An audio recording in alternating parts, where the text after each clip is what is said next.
ప్రేక్షకులకి నూతన సంవత్సర శుభాకాంక్షలతో పాటు సంక్రాంతి శుభాకాంక్షలు కూడా తెలియపరుస్తూ మనం నూతన సంవత్సరంలో జనవరి నెల మాస ఫలితాలు తెలుసుకునే ముందుగా గ్రహాల యొక్క స్థితి గమనిద్దాం. ఈ నెల ప్రారంభంలో వృషభ రాశిలో గురుగ్రహ గమనం వక్ర గమనంలో ఇంచుమించుగా ఈ నెలంతా కూడా వక్ర గమనంలో సంచరించడం జరుగుతుంది. అలాగే కుజుడు వక్ర గమనంలో ఉంటూ జనవరి 20వ తారీఖు వరకు కర్కాటక రాశిలో సంచరిస్తూ 20వ తారీఖు నుంచి వక్ర గమనంలో మిథున రాశిలోకి ప్రవేశించడం జరుగుతూ ఉంటుంది టెక్నికల్గా. అలాగే 6వ స్థానంలో కేతుగ్రహం, అష్టమ స్థానంలో మరి బుధగ్రహం అంటే వృశ్చిక రాశిలో బుధుడు సంచరిస్తూ జనవరి 4వ తారీఖున ధనుసు రాశిలోకి ప్రవేశించడం జరుగుతూ ఉంటుంది. ధనుసు రాశిలో సంచరిస్తున్నటువంటి రవి భగవానుడు జనవరి 14వ తారీఖున మకర రాశిలోకి ప్రవేశించి మకర సంక్రమణం ఏర్పడడం జరుగుతూ ఉంది. కుంభరాశిలో శని భగవానుడు శుక్రుడు కలిసి సంచరించడం జరుగుతుంది. అలాగే మరి మీనరాశిలో రాహు గ్రహం సంచరించడం జరుగుతుంది. ఇది ఈ వార గ్రహస్థితి.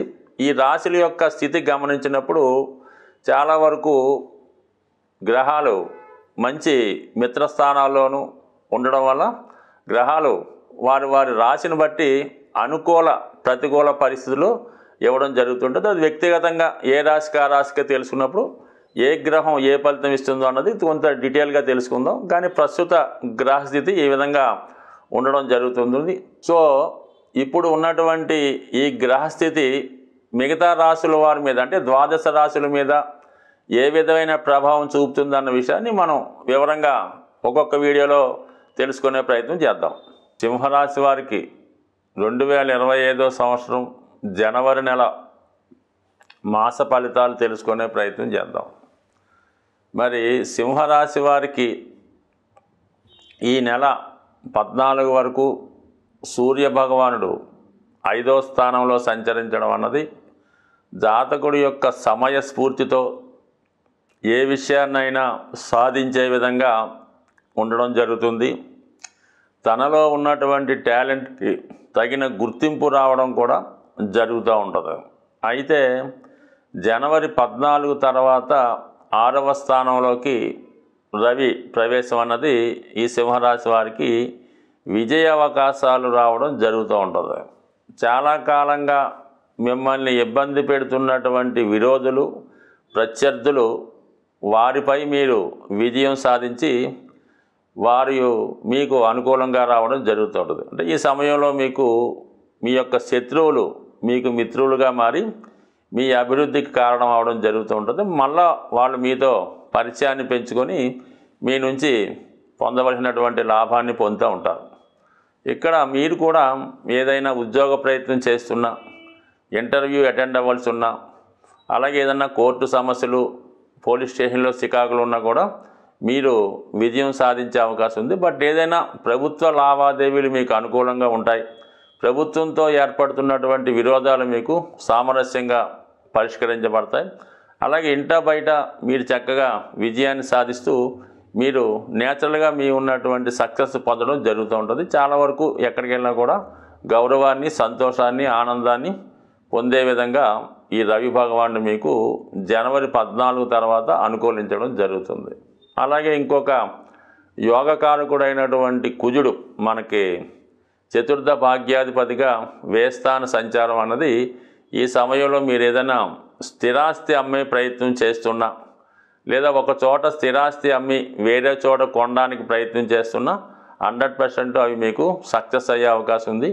గతంలో మీరు విక్రయిద్దామనుకొని మధ్యలో ఆగిపోయినటువంటి స్థిరాస్తి ఈ సమయంలో మీరు అనుకున్న దానికన్నా ఎక్కువ ధనంతో ఆ స్థిరాస్తి అమ్ముడు పోయే అవకాశం ఉంది.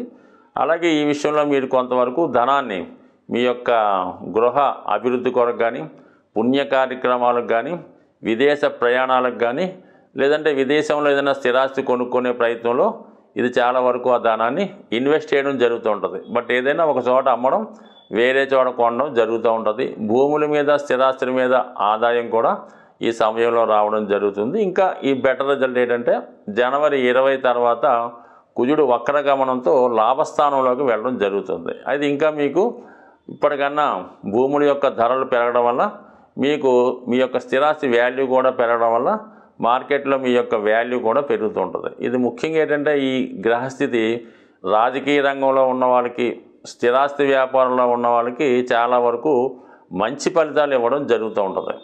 ఇది అనుకూలంగా ఉన్నప్పటికి కూడా మరి ఇంచుమించుగా మనకి ఈ నెల ప్రారంభం నుంచి 20వ తారీఖు వరకు కూడా సింహరాశి వారికి ఏమైందంటే రెండు వైపులా పాపగ్రహాల సంచారం మొదలైంది. అంటే కుటుంబ స్థానంలో కేతువు, వ్యయస్థానంలో కుజుడు, ఈ రెండు కూడా పాపకర్తార యోగం ఏర్పడడం వల్ల జాతకుడు ఎంత ప్రయత్నం చేసినా అతి కష్టం మీద అనుకున్న కార్యక్రమాలు నెరవేరుతుంటాయి. ఏదో కారణాల వల్ల జాతకుడు కొంతకాలం పాటు ఇతర రాష్ట్రం కానీ ఇతర దేశం కానీ కొంతవరకు అజ్ఞాతంలోకి వెళ్ళడం కానీ జరిగే అవకాశాలు ఉన్నాయి. అంటే ఇది ఒక విధమైన మంచి యోగం కాదన్నమాట. ఇది జాతకుడిని కొద్దిగా అప్రతిష్ట పాలు చేయడం కానీ ఇబ్బంది పెట్టడం జరుగుతూ ఉంటుంది. అలాగే మరి రాశి పైన సప్తమంలో ఉన్నటువంటి శని భగవానుడు కూడా వీక్షించడం వల్ల జాతకుడి మీద ఏదో ఒక నింద నేరారోపణ లాంటివి జరిగే అవకాశం ఉంది.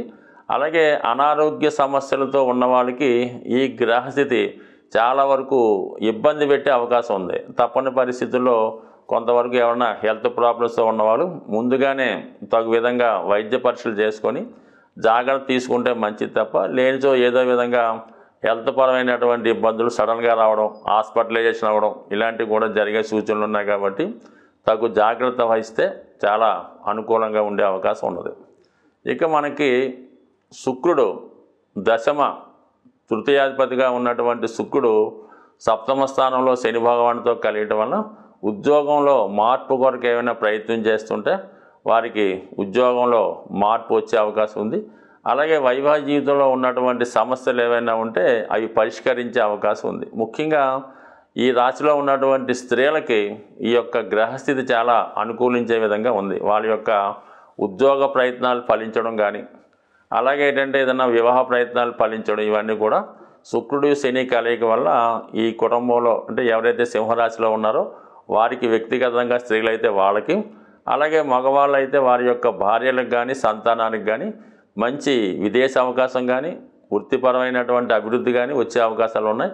సో ఇది ఒక వరకు హ్యాపీగానే ఉంటుంది. అలాగే మరి ఇంచుమించుగా జనవరి 4వ తారీఖు తర్వాత మరి 5వ స్థానంలో ఏర్పడుతున్నటువంటి బుధాదిత్య యోగం, అంటే బుధుడు రవి కలిసి జనవరి 4 నుంచి 14 వరకు 5వ స్థానంలో సంచరిస్తూ ఉంటాడు. సో ఈ కారణం వల్ల జాతకుడు తనలో ఉన్నటువంటి టాలెంట్ పెరగడం వల్ల మంచి గుర్తింపు రావడం జరుగుతుంటుంది. తన యొక్క నైపుణ్యం కూడా పెరగడం జరుగుతుంటుంది. ఇది సాధారణంగా ఈ సింహరాశిలో ఎవరైతే సినిమా రంగంలో కానీ రాజకీయ రంగంలో కానీ ఉన్నారో వాళ్ళకి కానీ, అలాగే విద్యార్థులకి ఉపాధ్యాయ రంగంలో ఉన్న వాళ్ళకి ఒక మంచి గుర్తింపు రావడం జరుగుతుంది. వాళ్ళకి ఏదైనా ఒక ప్రభుత్వ సత్కారం కానీ ఒక హోదా కానీ లభించే అవకాశం ఉంది. ఇది కూడా కొంతవరకు అనుకూలించే స్థితి బాగుంది. అయితే అష్టమంలో ఉన్నటువంటి రాహు చాలా వరకు ఏదో ఒక ఇబ్బంది, అంటే మీ యొక్క అభివృద్ధిని చూసి వార్వలేని వారు ఏదో విధంగా మీ మీద బురద జల్లే ప్రయత్నం చేస్తూ ఉంటారు. చిన్న తప్పుల్ని పెద్దదిగా చేసి చూపించే అవకాశం ఉంటుంది. కాబట్టి అటువంటి అవకాశం ఎవరికి ఇవ్వకుండా జాగ్రత్తగా వహిస్తే మంచిది. అలాగే కుటుంబ స్థానంలో ఉన్నటువంటి కేతువు చిన్న చిన్న కుటుంబ సమస్యలు జాతకుడు అభివృద్ధికి ఆటంకంగా కలిగే అవకాశం. 2025వ సంవత్సరంలోకి మనం ప్రవేశించబోతున్నాం. గడచినటువంటి 2024వ సంవత్సరం అది సంఖ్యాశాస్త్ర ప్రకారం ఆలోచించినప్పుడు 8వ సంఖ్య రావడం వల్ల ఆ సంవత్సరం ఏమైందంటే బాగా కష్టపడిన వాళ్ళు పైకి రావడం జరిగింది. అశ్రద్ధతో ఉన్నవాళ్ళు చాలా పతనం కూడా చెందడం జరిగింది. ఏదైనా ఆశించిన అభివృద్ధి చాలామందికి రాలేదు. ముఖ్యంగా స్థిరాస్తి సంబంధించినటువంటి రియల్ ఎస్టేట్ వ్యాపారం పెద్దగా కలిసి రాకపోవడం వల్ల మరి ఆ ప్రభావం అన్ని రంగాల మీద పడడం జరిగింది. దానికి వ్యతిరేకంగా మనం ఇప్పుడు 2025వ సంవత్సరంలోకి ప్రవేశిస్తున్నాం.